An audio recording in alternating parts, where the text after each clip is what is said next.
Hi, welcome to Fiberchats. My name is Irina. I'm the host here. My guests today are founders of Woolly Felters, Dace and Judy Balchin. Hi, guys. Hi. Thank you so much for being my guest today. I have been following you on Instagram for a while, and I see a lot of felters, and sometimes like you see what like the creations and you admire them for their realistic qualities. With you, it's almost like fairy tale. Like I feel like you love to play with your things, you love to play with those toys. Tell me how you found yourself doing felting. Well, it started off when I was working in publishing, because I used to be editorial director for Search Press, who are now our publishers, our book publishers. And I found needle felting about 10 years ago in a big fair in London, and published a book about it. And that sold thousands and thousands. And it was a tiny little book. And then eventually it became popular in the UK. And I found another artist, because I was a commissioning editor, commissioning artists to write books. So I was out and about all over the country. And I met a Scottish artist called Moy McKay, and she was actually felting beautiful pictures with tiny bits of fibre, but adding needle felting at the end. And I was absolutely captivated by it. Made a picture for Judy for her birthday. I was lucky. Following Moy's instructions. It was absolutely beautiful. The colours you can get in the walls were stunning. And I couldn't believe it when she bought it, when it was my present, because nobody ever makes us presents because we're makers. You find people are frightened to do that. So when she made me a picture to go on the wall, I was just overcome, and it set us off. We thought, oh, let's do more. So we started exploring wet felting and making pictures and dry felting, needle felting. And we loved the needle felting. We went to a workshop, didn't we? Yeah, we made interesting poodles with a lovely lady called Gay Button who does beautiful animals. But we came away with 2 little miniature poodles, and that was it. That set us off. Yeah. But and was it hard to find? Was it hard to find materials of how to learn? Like besides taking workshops, was it easy for you to find like how to? Well, we experimented. We're crafters, and we just experimented with what we had. We had to find out. It is hard to find wool in the shops because there aren't that many shops who sell wool fibres. So we tried ordering online, and we eventually found a wool that suited what we do and we liked, and we've been using that particular wool ever since. But it's the terms for the wool. It was a nightmare at the beginning, trying to understand all the different terms, rovings, tops, bats. So it's a different world, wool. And of course, we'd never really worked in it before. No. So it's all experimentation with us. And the thing with that, the terminology, it's different in every country. So in America, it's completely different to how it is in the UK. So we had to sort of research it and everything. And also the felting needles, there's different gauges, different blades, different configurations. So in actual fact, coming at it from total novice meant that when we wrote our first book, we had to really research it and really try every avenue and experiment to teach ourselves in a way, because we could make the teddies, but we had to understand the wool and what you could do with it. And our first book was making teddy bears. And we were fortunate enough to retire at the same time, which was why we could spend the time on it. Was it difficult to figure out how to explain it to the beginners, or the fact that you were yourself pretty recent that helped to go with the instructions? I've been editing craft books and art books for years and years and years. And I, as an editor, I knew how to construct a book. I knew that, and I'd written a lot for beginners anyway, within that sort of career that I was involved with. So it was very easy for us. And Jude's written how many books? 40? Yes, 40, over 40 on different crafts. Amazing. So that, in actual fact, you are right, because not knowing it very well meant we had to do a lot of research, and we understood what it was like for a beginner, and the book is for a beginner. And but we all knew, our books are like that. Yeah. They start at the beginning and it's like a course going through. But we did know how to construct it, how to lay out a flat plan, what to say to the editor, how to present it, having been in publishing. And I suppose that's because that's how we developed everything that we do, because our different skills interlinked. Because Jude is more of a maker than I am, and I'm more of a publisher than she is. Well, I know a perfectionist, because it's like it's one thing to write a book for somebody else, to edit it for somebody else, but then when it's yours, are your standards go through the roof for yourself? Oh yeah, it's our baby. And we are control freaks as well, because we know so much about writing books. Right. We want to control how it looks and how it flows, and and so we must be a nightmare to work with because we know exactly what we want. Having said that, we have a fantastic team at Search Press. They're brilliant. They do understand us, and they give us quite a free rein to work with, so that and yeah, it works, because our last book, our Needle Felting for Beginners book, won the best craft book of the year of 2021. We've sold over 1,000, so we were amazed. Well, we shouldn't say that, should we? No, we knew it would be really good. I think the publishers were amazed. But yeah, it's been well. I mean, let's back up a little bit, right? So you go to the workshop, you make those poodles, and then boom, and it's in business. Like, how did the idea of making it a business came about? Yeah, that was we just, I think we wrote the book before we started the business, and we wanted to start the business and work together, because we never have worked together, but we've been in the same field all our lives. And when we retired, we're not people who just sit and do nothing.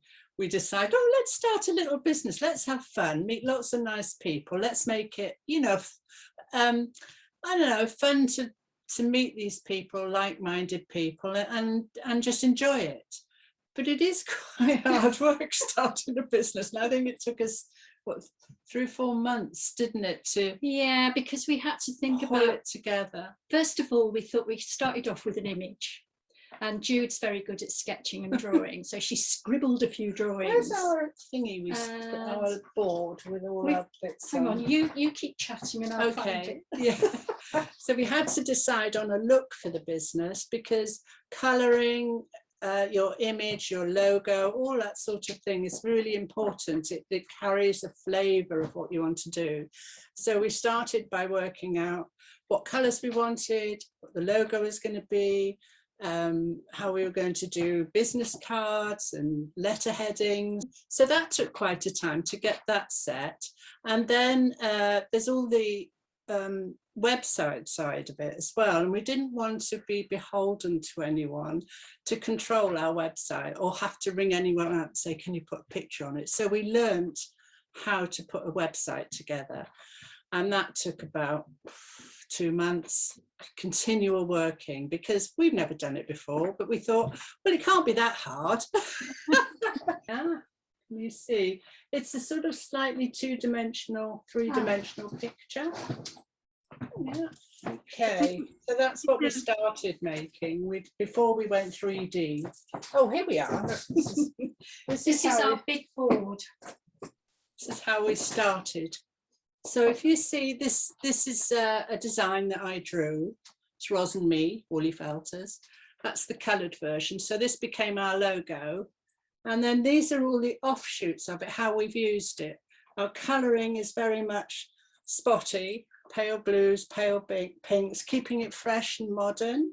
And yeah, we've got our kit labels. They all match, they've all got something in common. So I think because I was trained in graphic design, I've got that background of Anne Ros too, with her skills. We knew exactly what we wanted. It was just a question of putting it all together. And then but then we made the dolls Mo and Flo, and they became our figureheads. And they got into all sorts of trouble, like drinking gin and going to wild parties. And Well, we were behind the Well- scenes. So whenever we did social media, it was never us who went anywhere. It was Mo and Flo. And that's a nice way of doing it, because otherwise you're always saying, we did this, we did that. But Mo and Flo could do anything, you know, and they did. And they did, yeah. So, yeah. I'm ever like envious of their free spirit. They've evolved. We haven't used them lately, have we? No. We've been doing slightly different things, but they're still in the background. They're still there, and they come on holiday with us. And we our social media now, our following is huge. So they're part of that, part of our storytelling in a way. Let's talk about social media. That takes a lot of time and effort to like build those relationships, found those followers, like do all those postings.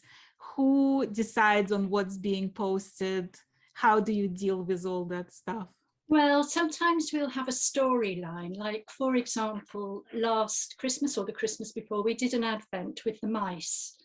We had a little family of mice, and each day we put something on. So we had a whole like month of things going on, and I did all that and all the photography and all the posing and the different storylines and things like that.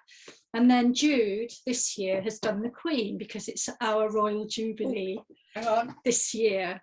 And she's come up with a load of storylines for the Queen and her corgis. So we sort of share it. There's the Queen. This is the Queen in her throne, and she has corgis. Her Royal Majesty. And this year, she's having a platypus anniversary. She lives in our castle behind us. I loved watching like your posts about making the Queen, because at some point she was in sporting a bikini there. Yeah, well, she was. Yeah, She has some royal corgis with little crowns as well. And they all live in our Felty Towers castle with a family of mice. Well, And how did you come up with the idea of the Felting Towers? well, that was quite early on, actually. We wanted a name for our studios. We have a very mad friend called Roger, who's got a really insane sense of humour. And he came up with it. yeah. So how about Felty Towers? And yay! But we were going to, it was just before lockdown, and we were going to do a meet and greet, weren't we? Yeah. In a big show up in Birmingham. And it was, we were really looking forward to it. And we made Felty Towers to carry, it actually closes up. I don't know if you can see it behind us. Can you see it there? Yeah, I'll cut our heads off, but anyway, we made it so it closes up and you can actually carry it. It's better. Because it's quite a long way, this show, and you have to walk for miles to get to the halls and all this business. And then lockdown happened and everything was cancelled, so we were left with this wonderful castle, and we just carried on the story, didn't we? And we made, I mean, there's new inhabitants quite frequently. We had Russell the Brussel, didn't we, at Over Christmas? yeah. The Brussels sprout that didn't want to be eaten, so he's living in there. And we've got Patty Platypus, she's in there at the moment, and we've got a tiny little guinea pig who's moved in, and the Queen and the corgis and all the mice. So our social media has got quite a lot to pull on, you know. It's quite easy for us to tell the stories. We made a cheese mobile for the mice because they ran out of cheese during lockdown, and they had to go off on an adventure to find cheese. You should see it. So You might have to here pull is the thing down a little bit. right. We can just about see what we're showing you. Can you see it? That's so cute. Right, so there's a little, they go off looking for cheese, scouting for cheese, and if it's really smelly, the smelly cheese is put in the cheese pod at the back. And it's fueled by methane, which is in this mouse poo droppings. It's in this little bottle. And it's being, we've got Ickle Mouse, he's a very famous mouse. This mouse is at the helm. And Dolly Diva, this little mouse, she's in the crow's nest. And so it's so easy to tell the stories once you've got things like this. And this was all made out of recycled rubbish. We think our world is perfectly normal. Our friends all think we're mad, but So let's talk about your friends and like the family and friends. So you go from like very important corporate jobs into playing with toys and creating magical towers where mice live and shop for cheese. What do they think? Like, are they amazed by you, supportive, criticizing? Like, do you feel like you're living in a different world from pre-retirement? I think because I've always been a maker since I was 26, and I've lived in a world where I've made things. I've been in crafts for a long time, so I've always had a studio which is full of things. This room is shelves and books and bits and bobs, you know, everywhere. So to them, it's sort of half normal for me to be making things, but they don't really comment that much. No, do not they? really. They accept our crazy world. world. You know, it's like, oh, it's mum, or oh, it's nanny. And I think because we're retired, they've got busy lives and we've got grandchildren and things like that. So we're not in their faces saying, oh, you know, take me with you when you go out and things like that. We've got so much to do and we have so much fun. They don't have to worry about us at all. Well, I'm not worried about them worrying about you. I just wonder, like, you are cool grandmas. I mean, you on Instagram with huge followers, you know, like, Thank you. Could we have that in writing, please? like, do they see you as cool grandmas? Do they want to come and play with mice? Or Well, is there it is like, one grandchild called Flo who does love Yeah, playing she with does. Felty Towers and the mice and And everything. she makes little things to go in the Felty Towers, and she's very into it. Yeah. Got three boy grandchildren. Yeah. Not really bothered at all. You know, Well, it's not them at my all. grandson's only 2 years old, but I'm working on him. But you know, I mean, when they come round, they're into crafts and they want to make things. Well, we've got the ideal room for them to play with and have a go at. So yeah, They just sort of accept it as normal. yeah. Like, you know, do everybody. you feel like you sort of relive your childhood through this craft? Like, do you feel like all those stories that you made? I've always loved fairy stories, always. I've always been a storyteller. I write poetry that's been published about myths, legends, you name it. So for me, it's just a very natural world to be in. Well, I'm not, we're very different in that way. I'm very practical and pragmatic. I'm a maker and I've always made. And to me, it's, if I don't make, it's, I find there's something missing in me. It's quite a therapeutic thing, needle felting. It takes a long time when you're doing it. You've got time to think. It's quite calming. It's rhythmical and I love it. And I'm happiest when I have a day of just sitting in the studio making. That's when I'm happiest. And I'm happiest when I'm writing about it. And do you ever get annoyed with each other just because, like, your sisters, it's natural to be annoyed at each other, right? Like part of the family. Or like once we've fallen out in how many years? 8 years of working together. And I can't even remember what it was about. No, not me. But we were so shocked. Because we never fall out. I'm the gobby one. I'm the one who's always putting a foot in it. And Ros is very much more measured.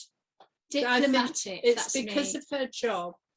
When she was an editorial director, she had to manage a big studio with a lot of people in it. I've never had to do that at all. I just think something and say it and it comes out. Ros has always had to be a little bit more, I don't know, careful, haven't you? Wise is the word. But I'm learning a lot from her actually by working with her. I'm learning to be a little bit more measured. And I'm learning a lot from her because I now needle felt and I love needle felting. Yeah, so I think it's good. You know, we share our skills now. Well, is there like ever days when you don't feel like felting? Weekends, it's funny, I've still got that. I've always had that mentality. I've always been self-employed, but weekends to me are time off, time for gardening or going out or whatever. And even though I work at home, the studio's in my home, I sort of don't want to go into that room too much at weekends. So I've built in this mental structure where I don't need a felt a lot at weekends. And if I do, I slightly resent it because it's my weekend, you know. Whereas and having a studio in your home means it's there all the time, you know, it weighs on you. But if we're busy, we just work through the weekend. Well, we do, but there are times when I'm so inspired, I just have to do it, and I don't care what day it is. Well, is it difficult to stop working on a particular project? Like, how do you know when it's done? Less is more.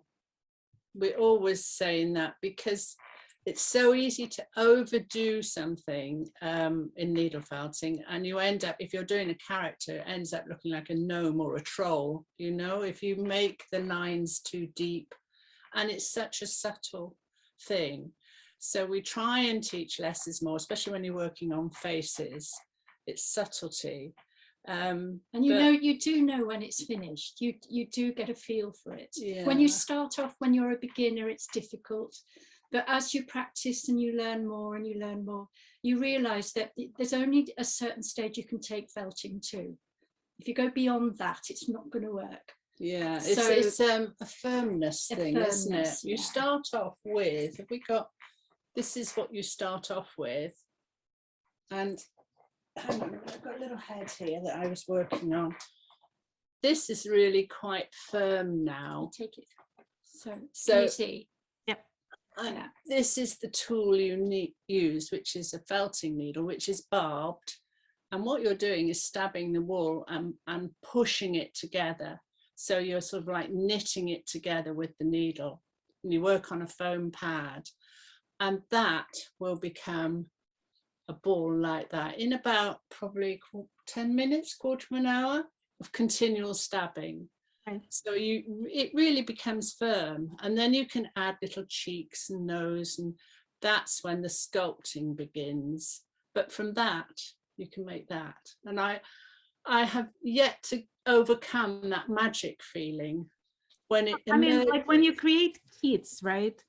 Is there ever a concern that you're not putting enough material into a kit and that somebody is gonna stab it like 10 extra times and make it, and it's not gonna be enough material for them? Because I know, like with knitting, for example, like I'm a very loose knitter, so whenever I'm buying a kit, I'm always nervous that I'm gonna run out of yarn because my tension is Yeah, I know exactly. Yeah.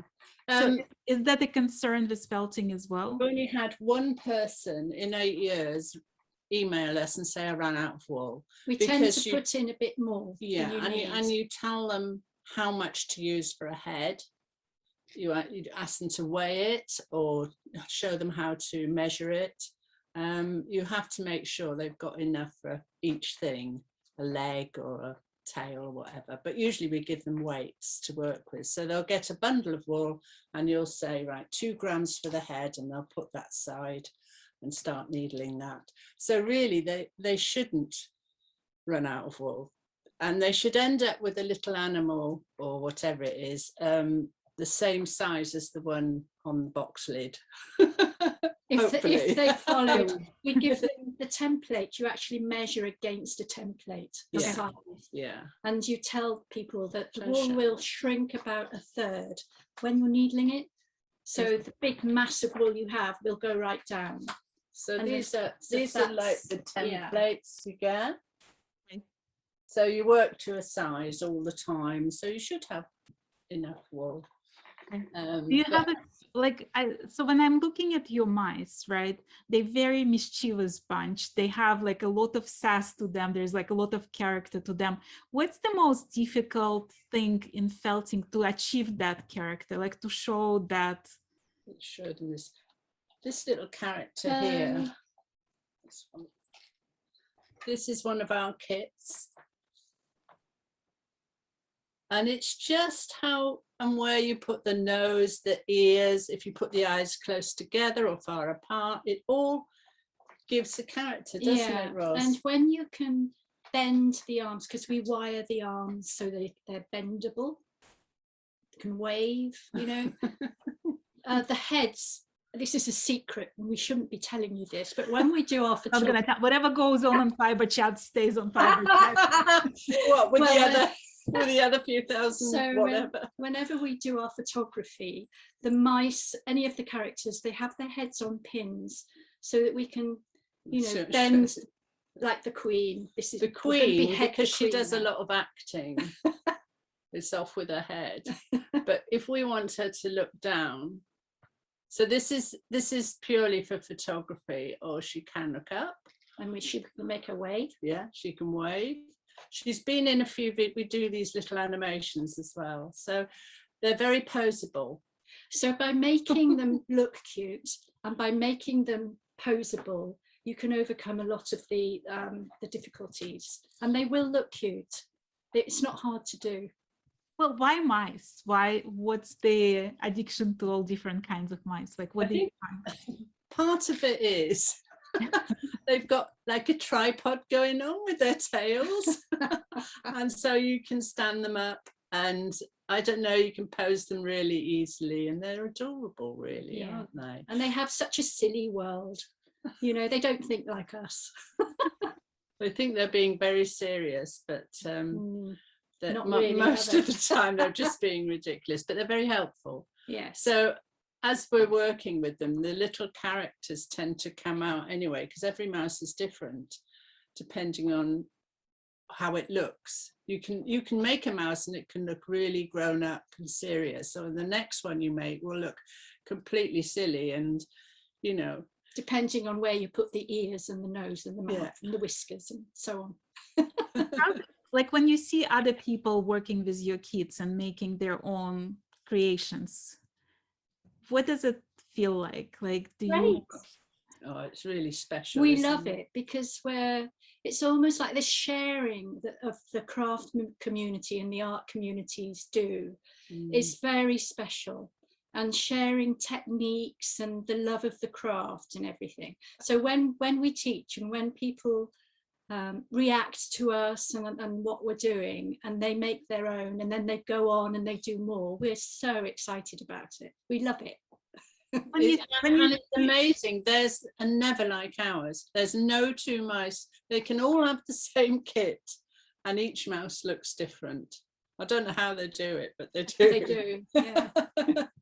but when you see felting of other artists, like, is that an inspiration, an idea generating source? Is it something, do you look at them critically? Do you see imperfections? Do you see places where things could be improved? Oh yes. we do all of those things, but I suppose the inspiration thing is interesting because we never copy. That's you know, you don't copy. Really Copyright important. is very important, and we never breach it.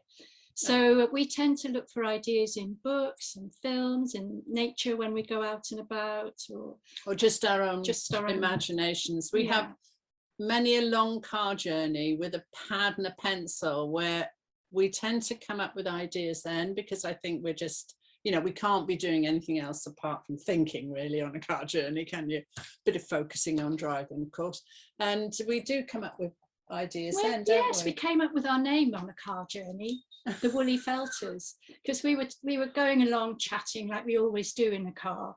And we always lose the way when we're chatting. So we always end up somewhere completely different. Take a wrong turning, miles away from where we're supposed to be going. And we did just that. And when we got to where we weren't supposed to be, I turned to Judy and said, that was woolly, wasn't it? And we both went, Woolly Felters. So now we can be woolly. It's our excuse. We can forget things, turn up a bit late. Yeah. And we've got an excuse because we're Woolly Felters. Because we're woolly.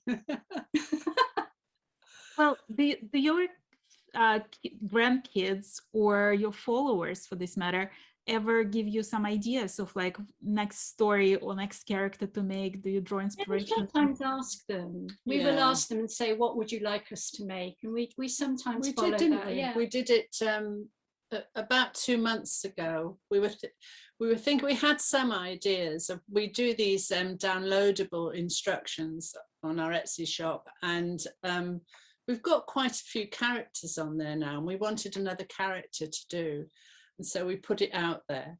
And the consensus was, well, they wanted a hippie, didn't Yeah, they? we thought that was good. So a hippie might be, but we actually ended up making Father Christmas, didn't we? Yeah. And he's he's been very, very popular. Here he is. Oh, where's his teddy? with his sack. Got a little teddy for his sack too. Teddy. So all the instructions, I mean, in the instructions there's over 150 photographs and full instructions, and it's nice because people want to make traditional things as well as zany, silly things. The only reason ours are so comic is because I can't draw. And when she's not telling the truth here. She can draw, but I tend to draw like cartoon things. I'm not very good at drawing really realistic things, so I tend to draw in cartoon, and that's but I mean, talking realistic, this little fox is realistic. You know, we do this little dog here. Yeah, we do. You know, and our pandas. Yeah, we've got. So pandas. we do realistic as well, because we know that people like that as well, not just the comic. But I still, it's our people that are more comic, aren't they? Sort of thing. Yeah, well, we just have fun, really. Is it more difficult to work on commissioned work, or just come up with the kits and like instructions and doing like something that you decide on your own schedule? Like, what's your preference? It's very difficult. It's difficult because we like both. Judy is very good at commissions. Yeah, when you have someone who wants a character to look like somebody, then that is hard. But I love the challenge. And I work from photographs, and then I've got one at the moment, but I can't show it to you because it's a birthday present. She lives in America, so I can't show her. I've just finished one. But they take about a week to do. It's about 30 centimeters, which is about 12 inches, isn't it? Yeah.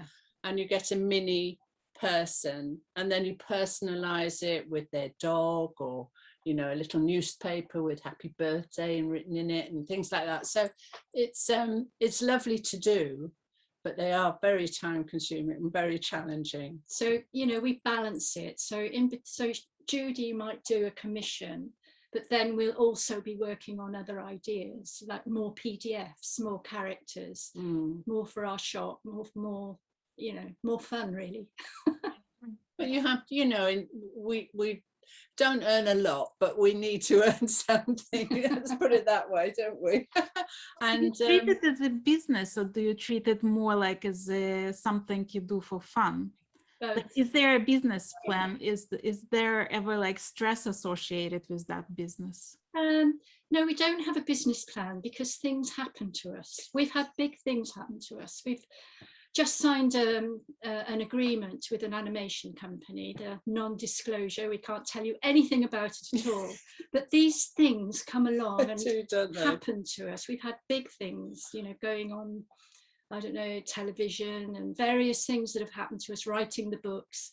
So we've always had some big project going on all the time. Do you feel like you're just lucky, you were in the right time at the right place, or is it your hard work, or like how do you explain your success? Because there's like tons of people who very talented felters, right, who frustrated with business side of it.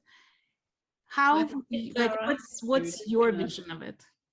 I think because we started off by wanting to have fun. We're retired and we don't want to take on too much so that we're, like you say, it becomes stressful. So we're quite choosy on what we do, quite picky really, aren't we? So that we're not totally tied up all the time, and we've still got time to have fun and look for ideas and I don't know, just I think there's an element of luck, but I also think that we look for every opportunity that we can manage. You know, I mean, we are retired after all, so we do want some time off. we could have gone the route of opening a shop. We could have done this. We could have done that.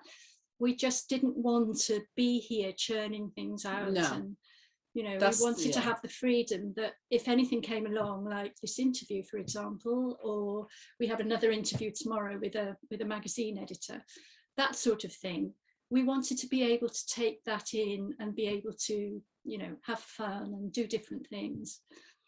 It's difficult Yeah. for you to say no to things, like when you know that it's, yeah, maybe it's a great commission, but like I don't have time for it right now and I rather concentrate on that. Like, is it difficult to decide on what you prioritize? Well, we both seem to agree on, well, because we get asked to do some pretty unusual things, you know, and things that I'm not always competent on doing, because I'm not really, I do make animals, but these people who want their pets, you know, Dan, quite often I'll pass those on to someone who I know is really top notch at doing dogs or cats or whatever, because I prefer to do people, really. So I think it's what you're good at too. And yeah, we don't find it hard to say no. We say it nicely. there's lots of sorries involved. Yes. But we have to be realistic, you know.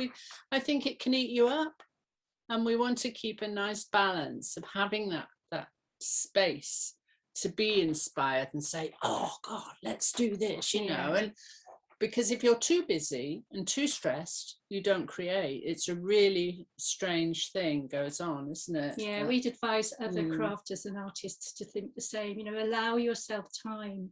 Allow yourself time to have that creative space. You almost need to have a bit of time to be bored, to think, oh, what next, and daydream. Do you know that thing? And if you don't allow yourself that, you're too frantic doing, you know, getting things in the post or making, or I've got another commission to do today and all that. It really stifles you. So yeah, we've still got the space.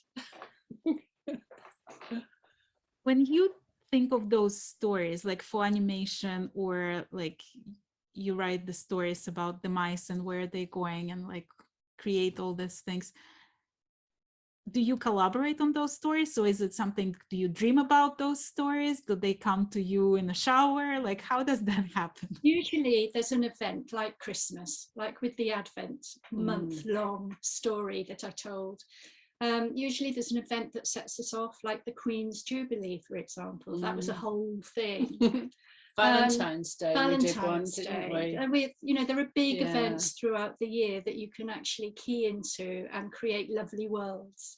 And sometimes something just happens within the family and we think, oh, that'd be a nice thing to develop. So ideas come from different places. And sometimes you just fancy doing an animation, so you just make something up. I mean, it can be very simple. You know what I mean? Because the actual act of doing an animation is fascinating. To take a shot, move an animal, take a shot, adding music, adding sound effects. And Rosa's become really good at editing now. She's a brilliant editor.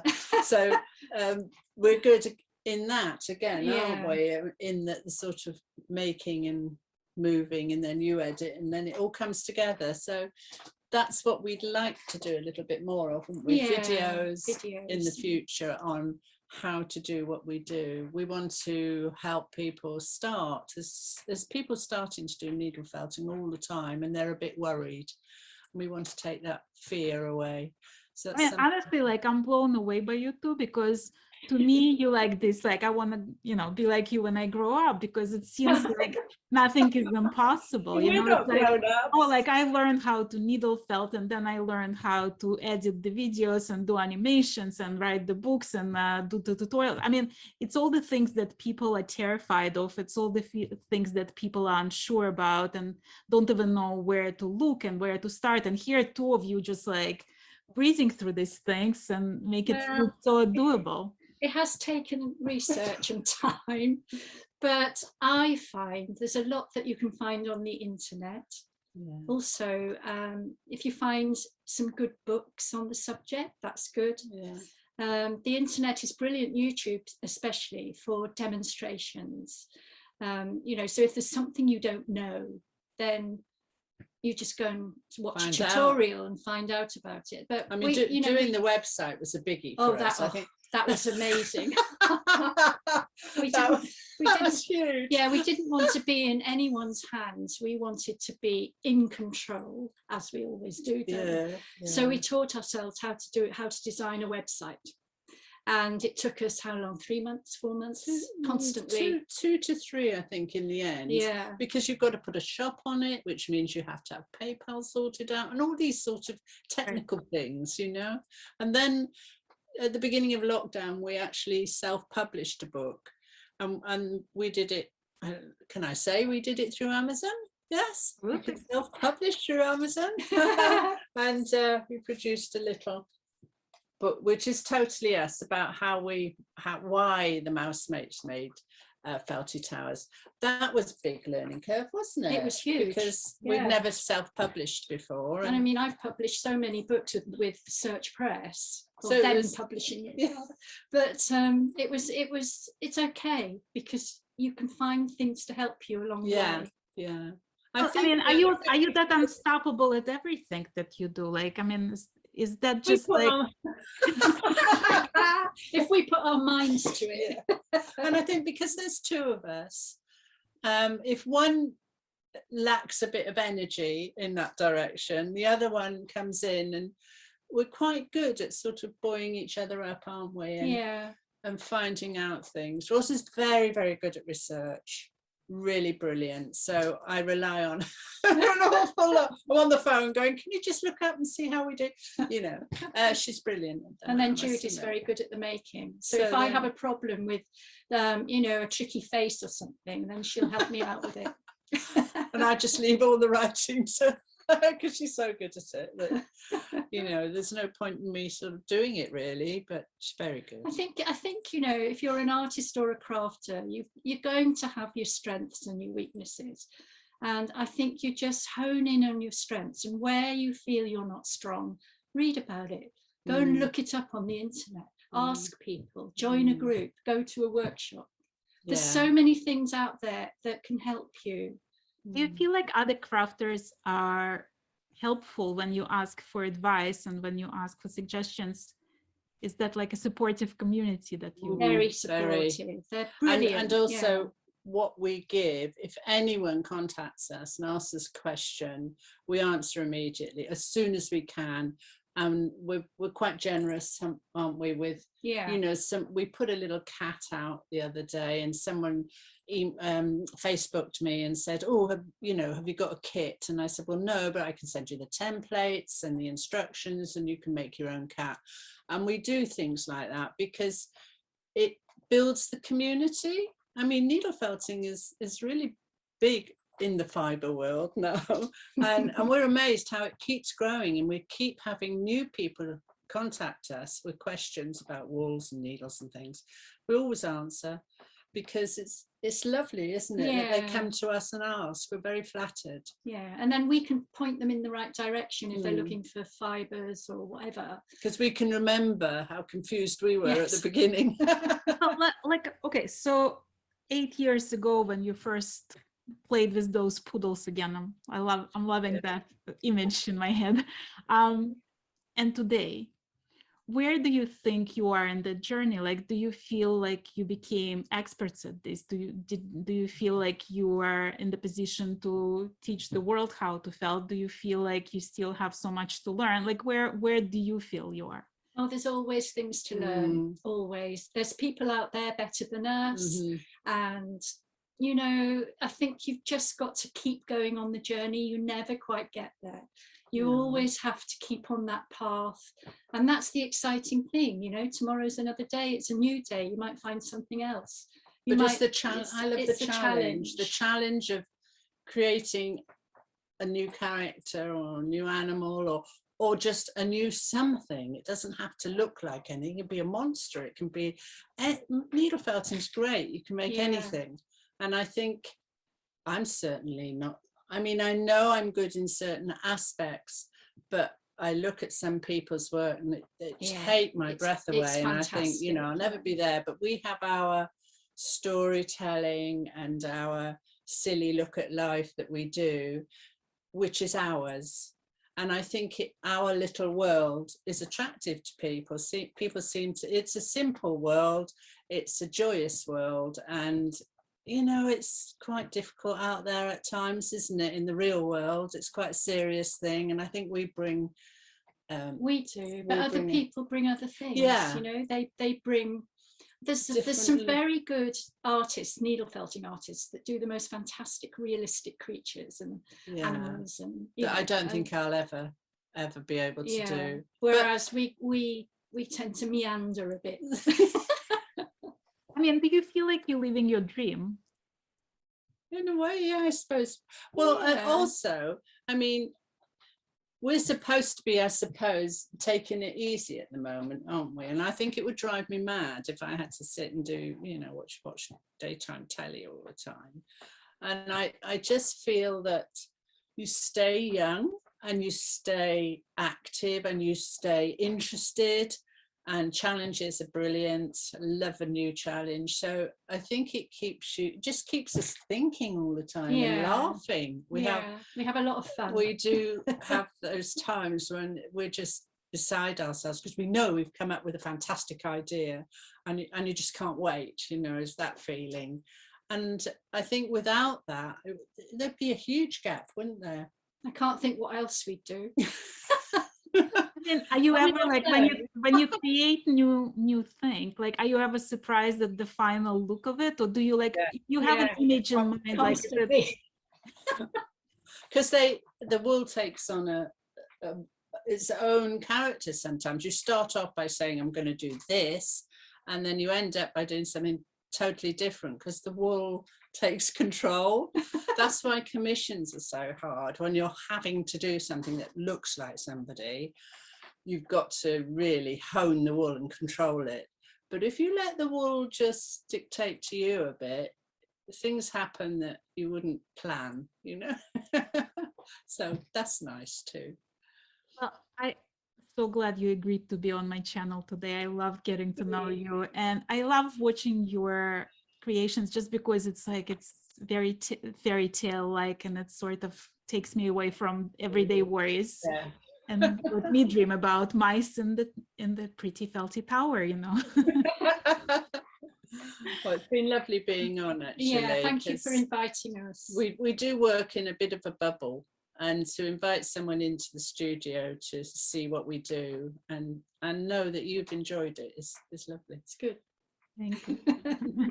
And I'm gonna put all the links to you and the description of this video so more people can find you and look at your collections. That's great. Thank you very much. Thank you so much.